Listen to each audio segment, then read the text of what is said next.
Let's start with some cheery news in Lagos, where the crisis in the Lagos State House of Assembly may be nearing an end, as the legitimacy of the suit filed by Honorable Mudashiru Obasa to challenge his removal as Speaker is set to be determined on March 10.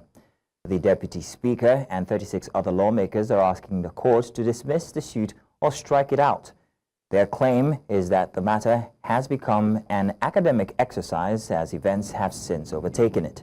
After listening to the submission of all counsel, Justice Yetunde Pinero ordered all parties to file and serve all necessary processes to enable the court hear all the pending applications at the next adjourned date, slated March 10.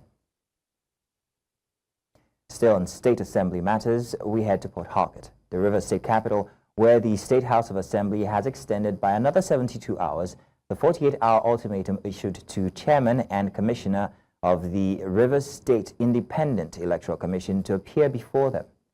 The resolution came during plenary on Thursday following a request brought by Honorable Enemi George. This was deliberated with the House voting to extend to Monday, 10th March, to enable Justice Enebeli appear before them. To this end, the Deputy Speaker, Dumle Mao, moved a motion to suspend their recess so they can attend to the RCEC chairman and his commissioners when they arrive. In his remarks, however, the Speaker, Right Honorable Martin Amaole, said they've taken legislative notice of the governor's failure to present the 2025 budgets to the House for consideration, and they will take action in due course. Those for 25, against, nil, abstention, nil. By these voting honorable members, this House has resolved that the chairman and the commissioners of the Rivers State Independent Electoral Commission have another chance to appear before this August Assembly, and more specifically, they are now given a new date, which is the 10th day of March 2025 at 10 a.m. to appear before this August Assembly to answer questions pertaining to their conduct in office as chairman and commissioners of the River State Independent Electoral Commission. I want to say that a speech in time saves time. I don't want us to bother about this, bother ourselves with this issue. As many as spoken, I want to plead to other members that let us give him till 72 hours. 72 good hours to see. That is Monday. If he will come. If he doesn't come, the gods are not to blame. Thank you, Mr. Speaker. Mr. Speaker, up to date, we have not seen the governor, we have not seen the appropriation bill for 2025. And that same vein, Mr. Speaker, in our last sitting, we gave the RISEC chairman and his team 48 hours to appear before this House. Mr. Speaker, the clerk delivered that same letter to the RISEC chairman, and it was published on print media. 48 hours has elapsed. The man is not here. I said, let me bring it to the notice of this House. Talking about when you were giving your closing remark on the resolution, and even when the resolution was issued, the closing remark there was that if he refuses to appear, the House shall issue a warrant of arrest. Mr. Speaker, we are aware that staff of the House of Assembly, not even Korea, the clerk and his team went to the office to deliver this letter, and it was so delivered. The Supreme Court has issued a decisive ruling on the Rivers State Assembly crisis, addressing the alleged defection of 27 lawmakers to the All Progressives Congress. The justices emphasized that defection must be substantiated, requiring both the departing and receiving parties to acknowledge the switch. In this case, the People's Democratic Party confirmed the lawmakers' membership, while the APC denied it, effectively invalidating the defection claim. The court reaffirmed that party membership is an internal affair. Regarding legislative authority, the Supreme Court ruled that the power to declare a seat vacant lies solely with the House, not the executive. Additionally, it dismissed the invocation of the doctrine of necessity, stating that it cannot be used to justify unconstitutional actions. On local government elections, the court examined the provisions of the Electoral Act 2022, clarifying the distinct roles of the Independent National Electoral Commission and the State Independent Electoral Commission. The rulings centered on upholding constitutional principles and electoral laws, ensuring due process and legality prevail. Now, joining us to make sense of these issues from Rivers State, we're joined by political commentator Peter Ame from Abuja. Mr. Ame, you're welcome. Thank you once again for joining us on the news this afternoon. Thank you for having me. Good evening. Now, rather, it is evening. Thank you very much for reminding me. I'm sorry, I've been stuck in here. So the crisis in Rivers looks like it's coming close to a resolution, one might say, and then everything comes crashing. Now, with the latest ultimatum, what are we expecting? I think we need to place the two definitions, because the executive is supposed to, be responsible to be taking executive actions and implementing laws made by the state assembly. While the state assembly is responsible to make laws and good governance, they cannot, attempt to, either sack or make appointment for, the role of executive. Yes, they have oversight functions over the activities and duties of the executive in the state. But the fact is that if we want peace and want things to work out, I think everybody should work within, the confine of the given mandate by law. Because if you have to make laws and do oversight function, and you have invited the person of RESEC, the section 7 that creates local government system. You also have section 162 that talks about the financial autonomy of local government, which the Supreme Court has also treated. Then you have section 197 that discuss about the place of CX in the Constitution. The CX are a creation of the Constitution, an independent body that has been established by the Constitution to conduct elections, for local government and chairmen and councillors. So if you continue to have interference over this issue, it might look like people are trying to be able to find a way to derail the democratic calendar that has been established by CX, to conduct a new election. But by and large, it is very important that these two parties, put the interest of Rivers State indigenous, Rivers State people at the centerpiece of their discussion, and then be able to find a political solution. Because I don't think a court pronouncement can solve this thing. I think court pronouncement, we further deepen the wounds, and then, make overreaching decisions, that are not even prayed for by those who matters that are brought before the court. So it is necessary that they look for political discussion, consideration, and look for a way to be able to agree. This tenure will expire by next year, February. INEC would have been issued timetable. There will be conduct for primaries for election, and everybody will know their place when it comes to 2027 general election. So I don't think tearing the place apart and trying to make sure that CX does not conduct the election will further help the state. And even the statement by the Supreme Court to stop the funding of the local government still leave me bewildered in today, because there's a structure. Section 7 of the Constitution talks about the place, the governance structure, the finance structure of local government. So even if you don't have political administration of local government, there are public administration, people who are public servants, who are, have been trained in the bureaucratic structure of the local government management system for a period of many years. That could have taken, the resources of the local government and managed it on behalf of the people. Because as we speak now, if resources are not given to those local government workers will not get salary, and then the local government administration will be brought to a standstill. So some of these are pronouncements.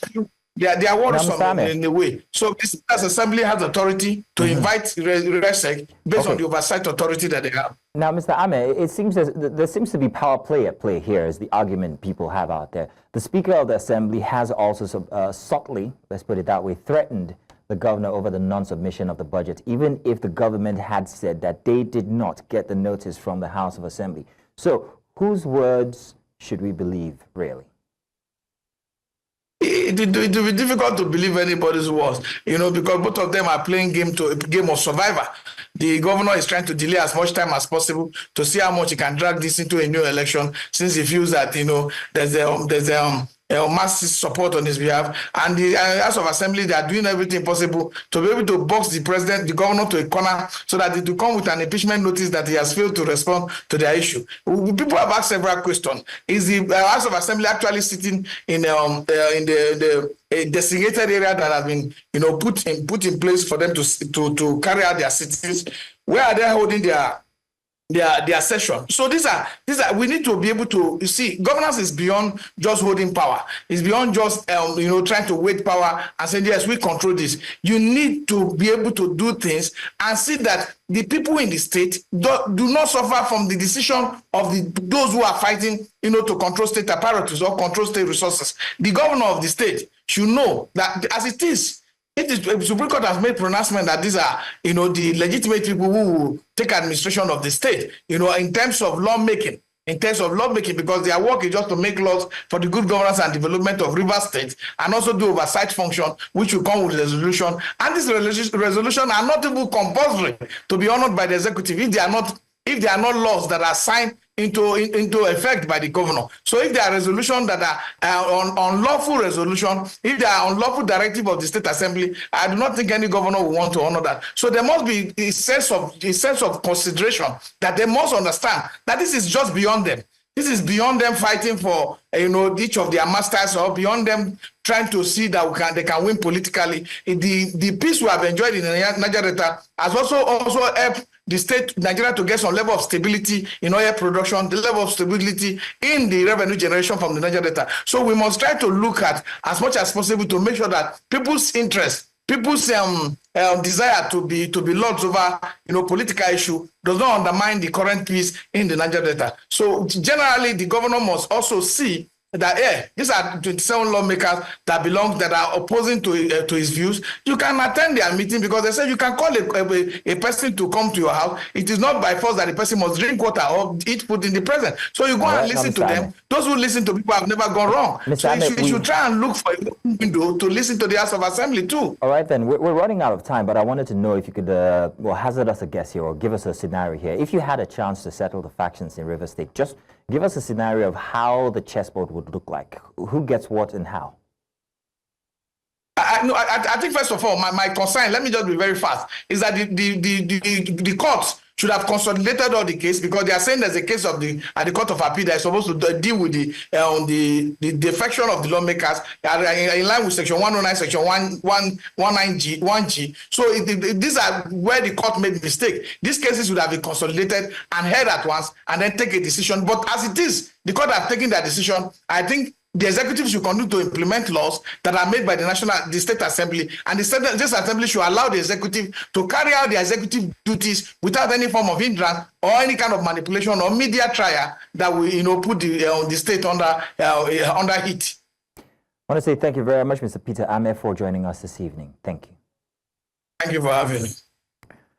Now, still in River State, Governor Siminalayi Fubara has approved the appointment of a new Vice-Chancellor for the River State University. He is Professor Isaac Zeb Opipi. Until his latest appointment, Professor Zeb Opipi had served in several positions at the university, growing through the ranks from examination and records officer, head of department, faculty subdean, dean of student affairs, and director of ICTC, among others. One of his several achievements is the introduction of electronic voting for students' union elections. He also delivered the 79th inaugural lecture of the university. And now to judicial matters. The trial of former Kogi State Governor Yahaya Bello resumed on Friday at the Federal High Court in Abuja. The court heard arguments regarding the admissibility of documents related to a prior ruling in a case involving Ali Bello and the American International School as part of the EFCC's investigation into the former governor. The EFCC witness Nicholas Ohehomon identified a telex from Ali Bello and confirmed payments made by Forza Oil and Gas and Wells Oil and Gas for the governor's children, prompting objections from the defense. Justice Emeka Nwite, however, fixed May 8th for a ruling on the documents and adjourned the trial to May 9th for its continuation.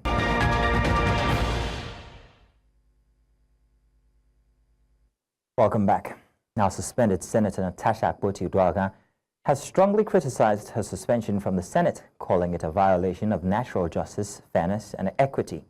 She insists that the suspension does not invalidate her legitimacy as a senator. The Senate barred her from presenting herself both locally and internationally as a senator of the Federal Republic of Nigeria.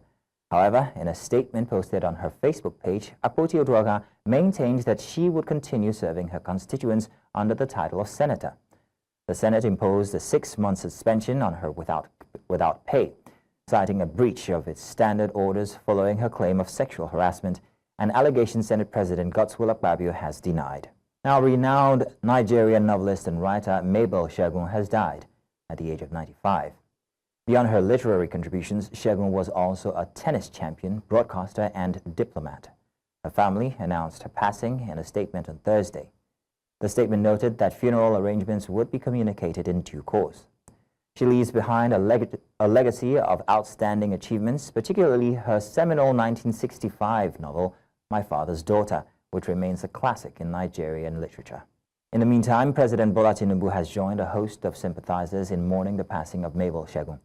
In a statement issued on Friday by his special advisor on information and strategy, Bayo Onanuga, the president extended his condolences to her family, the literary community, and admirers of the late author.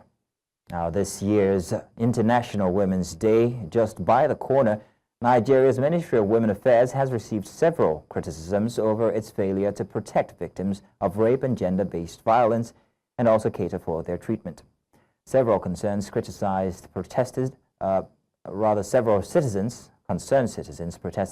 the ministry's headquarters in Abuja, accusing its officials of failing to live up to its responsibility in handling rape cases. The protesters expressed displeasure over 2 particular cases involving a minor who was reportedly raped by her father and an adolescent girl who was also raped by a 72-year-old suspect and infected with HIV. She was raped and infected with HIV. And that is how this lady's life was destroyed. She was taken to the shelter. The shelter is where, under Ministry of Women Affairs, where you people are presenting budget. The budget that have been given there, we don't know what people are doing it with. And the girl suffered tremendously. The mother have to take her out. This one was defied by her animal father. As I speak to you now, the man is there in Anambra, threatening the woman, the wife, say that why should you expose me? And this building is there. And we have Minister of Women Affairs. I don't want to tell you, I can comfortably close here, tell you about 15 letters I have written about women here. You ask us to speak out when we are abused and we are spoken out. We didn't get the needed justice. They've not been going to school. They've not been given any kind of empowerment to my knowledge. And I want to believe sincerely that the minister is not aware of what is going on. I will repeat it again. I want to believe the minister is not aware of what is going on. That's why we are here. And I will tell you for free, until these girls get justice, I will not stop appearing. They must go back to school. We'll be celebrating International Women's Day. I don't know what we'll be celebrating. Why will we be celebrating International Women's Day when some women are here suffering? We cannot be celebrating. What are we celebrating? So these issues must be attended to immediately. To rape a child, we are here to say that it is inhuman for a woman to suffer for nothing. We are against all sexual harassment against women. We are saying that Nigeria must stand up, and the Ministry of Women Affairs must be doing more than what they are doing now. Wife of Abia State Governor Priscilla Oti has commended the empowerment initiative organized by comedian Anita Ashwaha, popularly known as Real Warri Pikin, saying it aligns with the government's policies. Real Warri Pikin, in collaboration with Mrs. Oti, empowered 50 petty traders across Abia State at the government house in Umuahia. Oluremi Tinubu has commended women in the country for their extraordinary show of resilience and dexterity in their responsibilities. The First Lady of Nigeria and also the National Coordinator of the Renewed Hope Initiative met with the wives of state governors in Abuja as part of the first quarter high-level meeting of the Renewed Hope Initiative and urged Nigerian women to continue excelling in their endeavors. This is an opportunity to say Happy Women's Day. We are counting down. Is Beijing, and the theme is all centered around Beijing after 3 decades. What have we done as women? Women, we've come a long way. Even from all the matriarchs of old, they've contributed, and up till now, women are doing phenomenal things. Look at our little Zuriel. You see what we can do? So I don't believe that Nigerian youths are not equipped or they have what it takes. And what does she do? Just an advocacy champion of what good she felt could be about peace. Women, I celebrate you. You know, keep doing what you know how to do, lifting your head high. And I know with what is going on in the Senate, you say, why am I not taking a position? I believe that Senate is doing what is needful, because that's what it is an inside place, and it's a matured chambers. We shouldn't be hearing things like that. It's a matured chamber, and it should be treated with respect. It's an honor for you to be in that place alone. I was there for 12 years. Now, switching gears now, the Central Bank of Nigeria has asked the Federal High Court in Abuja to dismiss the forfeiture application of the Economic and Financial Crimes Commission regarding a 2.7 billion naira property used as collateral. The property, located at plot 781 Cadastral Zone 001 Karmo District in Abuja, was used to secure a loan from the CBN through the Nigerian incentive-based risk-sharing system for agricultural lending. Emeka Nwite, a judge, on September 3, 2024, granted the interim forfeiture application filed by the anti-graft agency. The Apex Court said the loan was secured by a third-party collateral belonging to Messrs. Tox Properties Limited, which served as surety for the loan transaction.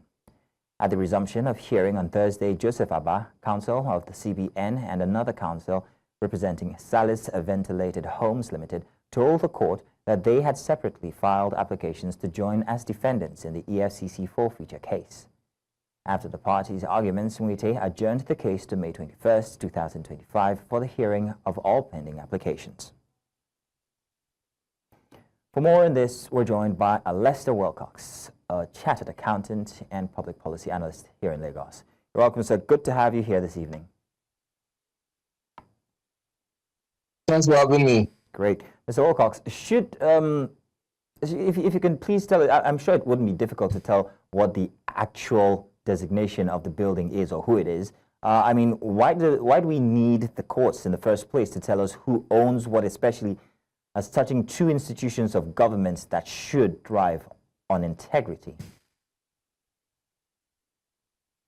Well, with recent pronouncements of what's happening in Nigeria today, I am at a loss as to really what laws are in Nigeria and why we have this kind of barrages of inconsistencies and agreements that we have.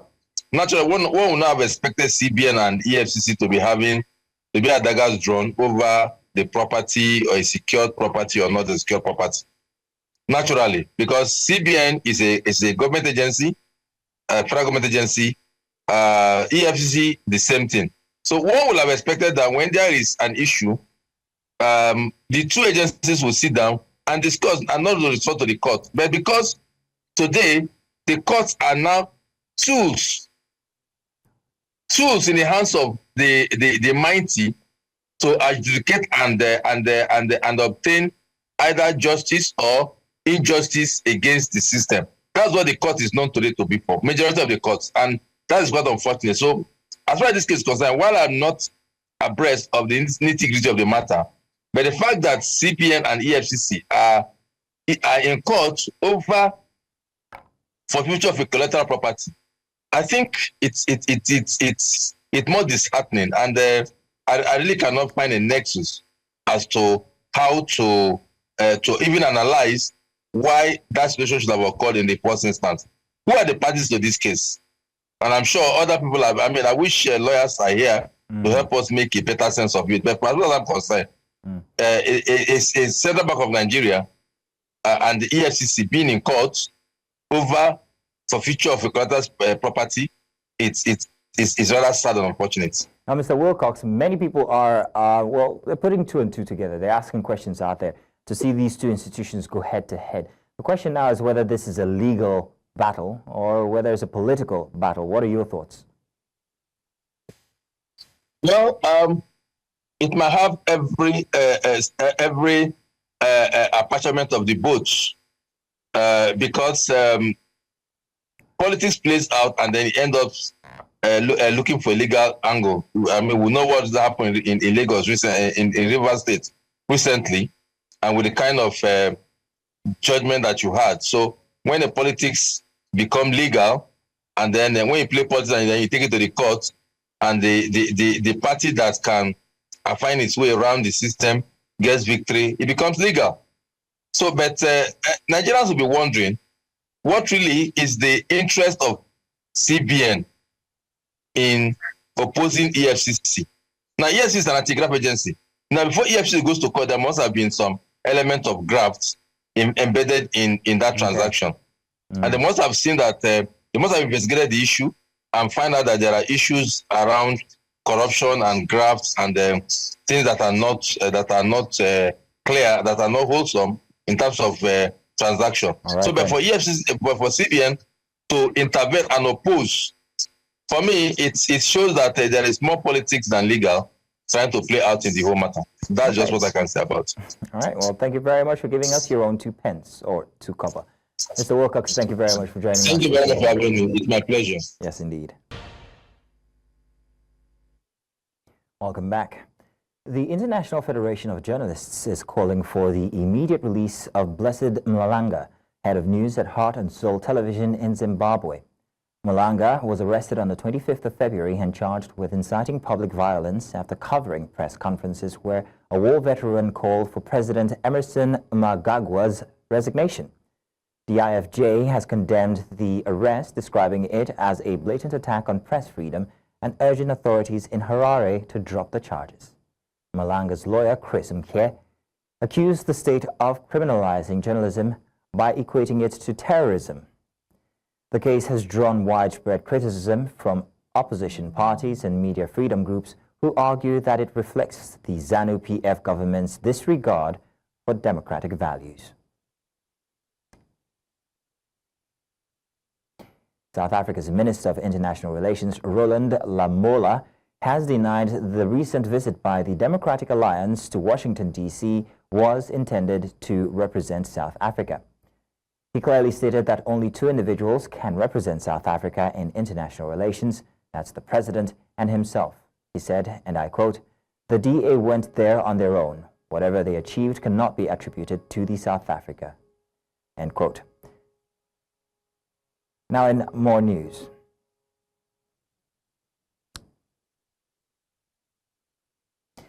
Now, for more on this, we are joined by Professor Ntsikelelo Breakfast, a political analyst from South Africa. Ntsikelelo, you're welcome. Thank you very much for joining us this evening. Thank you very much for having me. Yes. Now, I'm being told that we have a little piece of visual from South Africa on the matter. We're going to take that after, but let me first ask you these very interesting questions here. What was your immediate thoughts when you heard about the Democratic Alliance working visit to Washington, which International Relations Department say they have no knowledge of?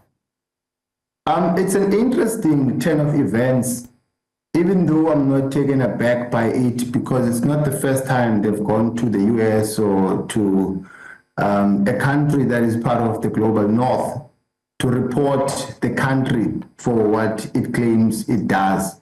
Remember, in the build-up to the general elections last year, they also reported South Africa for a possible rigging of elections, and nothing of the sort happened.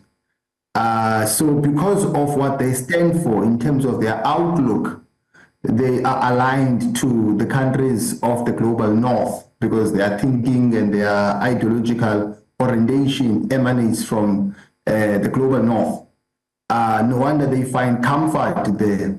But I think this was maybe the last straw that broke the camel's back in the GNU. Remember, they've got a government of national unity that they're part of.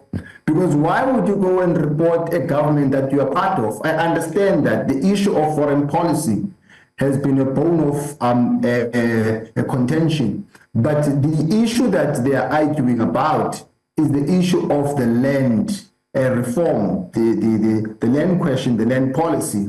that they disagree with, and also there are other issues. So it's just interesting that they are sharing power with the ANC and other political parties, but then they go and report a government that they're part of.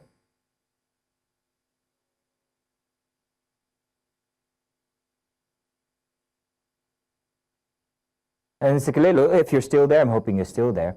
Now, this is the second visit to Washington that we are seeing from delegation from South Africa, which the government has again said they have no knowledge of. My question is, does the government of national unity mean even political parties can now just go and represent the government? And how do you think the DA's action will affect the GNU? Well, it does escalate tensions. It does cause a mistrust because these people are part of the executive. And in the executive institution, there are confidential issues that are discussed. And one of them is the image of the country. So, I mean, what does this do to the image of the country? If people are part of the coalition or the GNU are framing a negative discourse about it. I mean, why do you pitch your ideas to that audience of the US, but you have your own audience back home? They have an audience in our own backyard.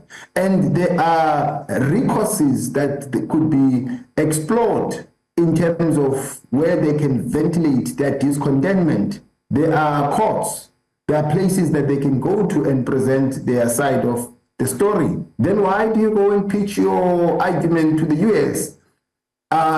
You can only do that when internal court processes have been exhausted, and that has not occurred as yet. Okay. So how do you foresee the relationship between South Africa and the US going forward? We know that the Africa Forum is also in Washington, D.C. as well on what you call an expropriation bill. Yeah, first of all, the issue that has been raised by the Trump's administration is baseless because he makes a contradictory assertion that there have been bad things that have been done by the leadership of the government in terms of taking away land from white farmers or whites in general. That is not true, but at the same time, he says that he's going to uncover the truth, he's going to investigate what exactly has happened. How do you investigate something, but at the same time, you're making a conclusive statement that there are things that have been done by leadership that should not have been done?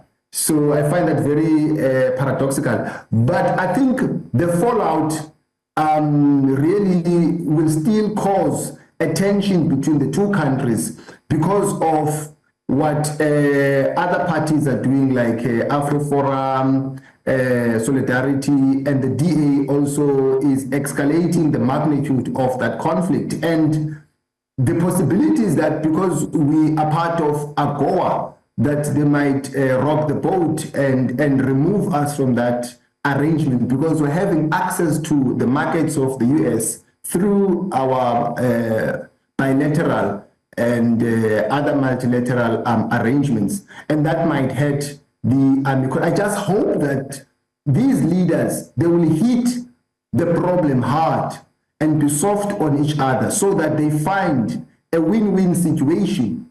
Because, I mean, this might have a negative diplomatic consequences.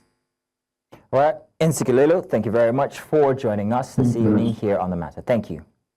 Thank you very much. Welcome back. U.S. President Donald Trump on Friday threatened new sanctions and tariffs on Russia over its bombardments of Ukraine. This comes after previously suspending U.S. aid to Kiev in a stated bid to encourage diplomacy. President Trump stated this in comments published on the Truth Social platform hours after Russia launched a massive drone and missile attack on Ukraine's energy facilities on Friday. Trump wrote that he is strongly considering large-scale banking sanctions and tariffs on Russia until a ceasefire and final settlement agreement on peace is reached. Ukraine's President Volodymyr Zelensky's renewed call for a mutual halt to aerial attacks on critical infrastructure following the latest Russian attack. His proposal to halt aerial bombardments on energy facilities builds on growing rhetorics from Kiev, Washington, and Moscow on halting the war now in its fourth year. At least 22 people have been killed and several others injured following violent clashes between rival factions of the Los Tiburones drug cartel in Ecuador's port city of Guayaquil. The gun battles, which highlight Ecuador's worsening drug-related violence, involved two factions of the powerful gang which operates within a larger criminal network in the region. Ecuador has become a key transit hub for drug cartels from Colombia and Peru, with its ports serving as gateways for cocaine shipments to international markets. Experts warn that local gangs are growing stronger, intensifying the circle of violence. In response, the Ecuadorian government has declared a state of emergency in several provinces, including Guayas, where Guayaquil is located. Prácticamente tuvimos un enfrentamiento armado entre dos organizaciones delictivas que se friccionaron a finales de este año entre Tiguerones Fénix y Tiguerones Igualitos. De lo que presumimos es que Fénix arremetieron contra Igualitos en este sector en vista que son quienes...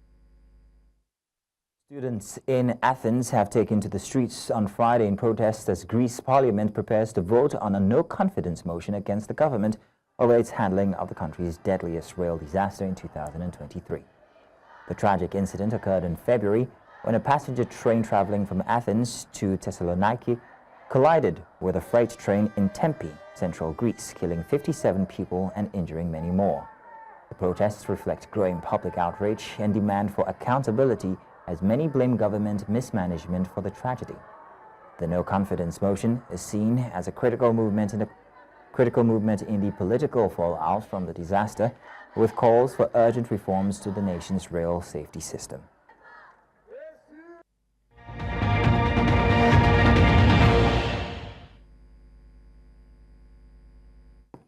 Business now. The NGX 2025 ring a bell for gender equality held Friday in Lagos, Nigeria, in commemoration of International Women's Day. The event, which was organized by the Central Securities Clearing System PLC, CSCS, and the Nigerian Exchange, NGX, has Nigeria's Minister of Arts, Culture, Tourism, and Creative Economy, Honorable Hannatu Musawa, as keynote speaker. Take a look.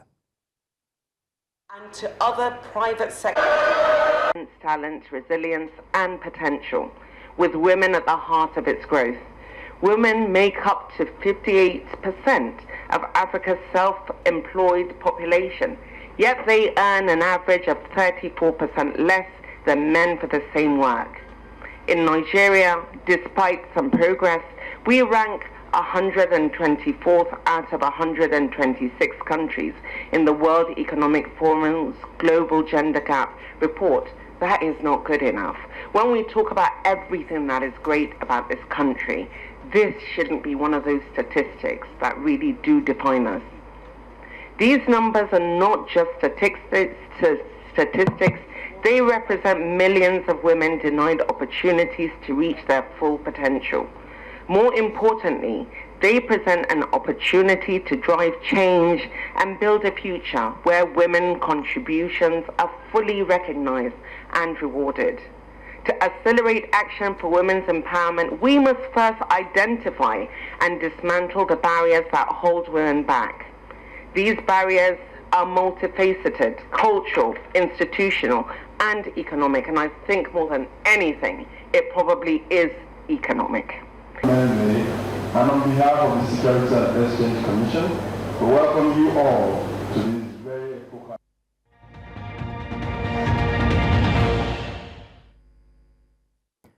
Sports now. Mabel Shegun, a pioneer of female table tennis in Africa, passed away on March 6, 2025, at the age of 95.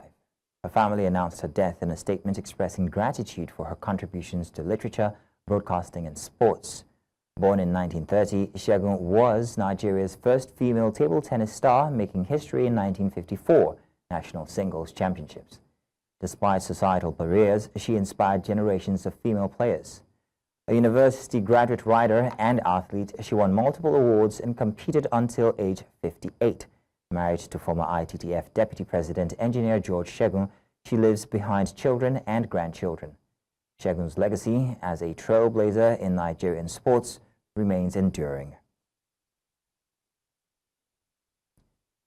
Now, Katsina State, that's Katsina United, snatched a dramatic 1-0 victory over Shooting Stars in the Nigeria Premier Football League after Ahmed Taufik scored the 8th minute of adding time.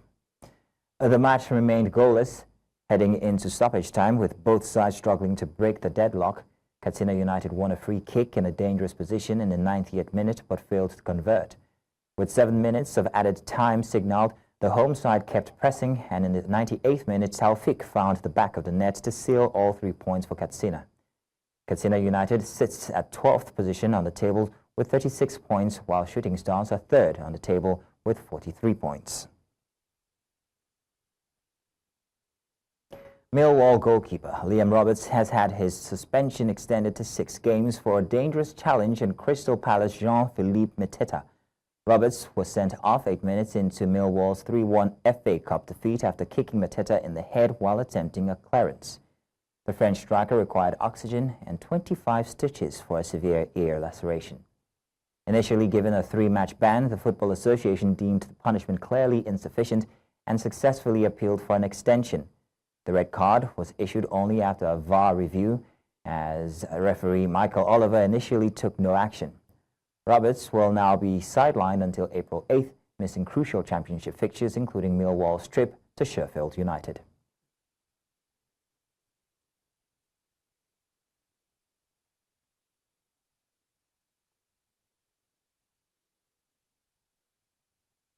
And that's all this hour.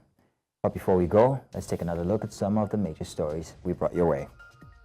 Rivers lawmakers have issued a 72-hour ultimatum to State Election Commission chairman amid rumored Riverine versus Upland division in their ranks. And Nigeria's air chief has visited Zamfara airstrike victims, taking responsibility for civilian casualties in January 10 air bombing.